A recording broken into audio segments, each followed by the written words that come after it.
And greetings to you, music lovers, thrill seekers, conversationalists all across the fruited plain. Rush Limbaugh serving humanity. That's right, my friends. How does that happen? I just show up.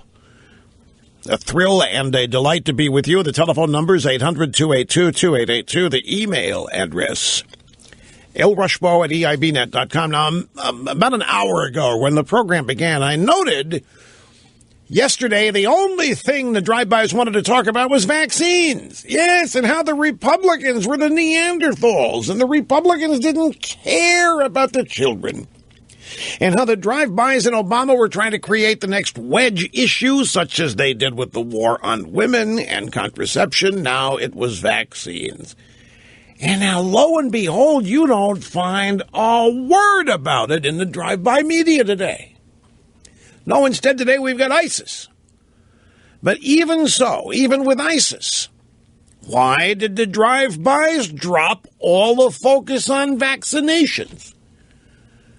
I will tell you why. They moved off the measles story because of the unearthed quotes from Obama and Hillary that we dug up from 2008 that are worse than anything any Republican has ever said about it. Back in 2008, Obama and Hillary were out there supporting this idea that vaccines cause autism. Yeah, they were out there trying to get votes. It was during a Democrat primary, and they rolled the dice. They said the American people think they believe this stuff about vaccines causing autism, and so they both said we need to research this, need to look into it, could be viable links. And Obama gets elected in 2010. Miraculously, there's a study 2 years later which debunks the whole thing, which allows Obama to say, well, yeah, I did it, but I didn't really mean it back then, and I did it.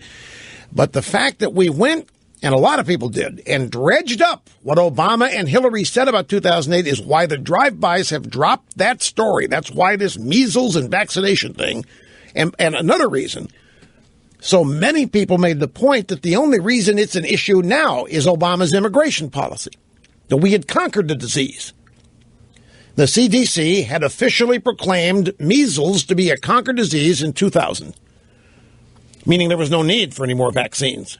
And yet there Obama and Hillary were in 2008. Oh, yeah, well, it could be a link there to autism. And that was dredged up. And then the idea that Obama and his immigration policy is largely responsible for this, so they drop it. But still, as far as the drive-bys are concerned, mission accomplished, because the drive-bys successfully made a link to Republicans and heartlessness again in the eyes of low-information voters. So the mission accomplished.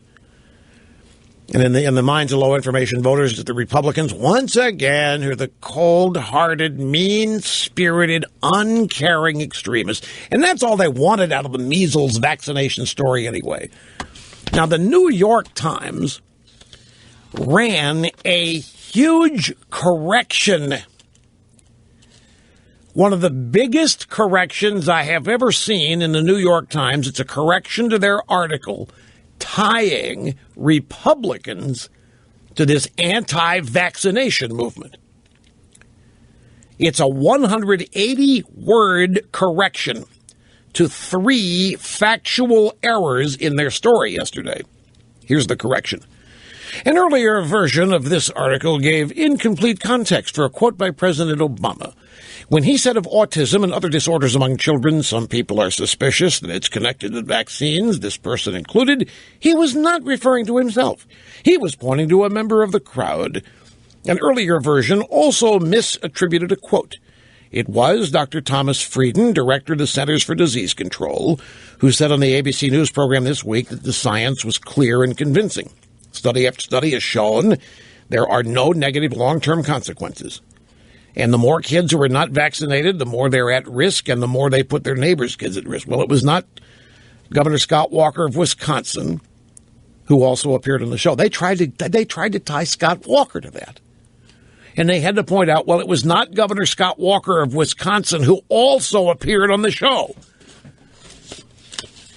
They just lied through their teeth, and they tried to link Scott Walker, because he's the Republican front runner in terms of some one poll in Iowa right now, they tried to link him to all of this. In the New York Times, they got caught and had to run this correction. And then they said, also because of an editing error, a previous version of the article misstated a TV show on which Mr. Obama was appearing when he urged parents to get your kids vaccinated. It was the Today Show and not Meet the Press. So, mixing up a couple NBC shows is not a big deal. But attributing a quote from a CDC official to Scott Walker? It was Thomas Frieden. They said that Scott Walker issued this quote that was actually issued by the CDC guy. That's not an editing error. That is a purposeful, that's almost an out front lie just to see if they can get away with this. And in fact, they may look at it as though they did. Whoever reads corrections. So they attribute a story from Frieden, the director of the Centers for Disease Control, to Scott Walker. And it was a quote that was embarrassing, by the way. And then they turned Obama's trying to appear ambivalent about it into a full-blown skepticism of vaccines. Certainly they've had to run a correction, but mission accomplished. But that's why the vaccine story and the measles are not on the news. Because they were making it up yesterday. It was the whole point of this whole story yesterday was to tie it somehow to Republicans, just like they did contraception and Romney in 2012. To paint them as mean-spirited extremists, cold-hearted, not caring about kids, and so forth.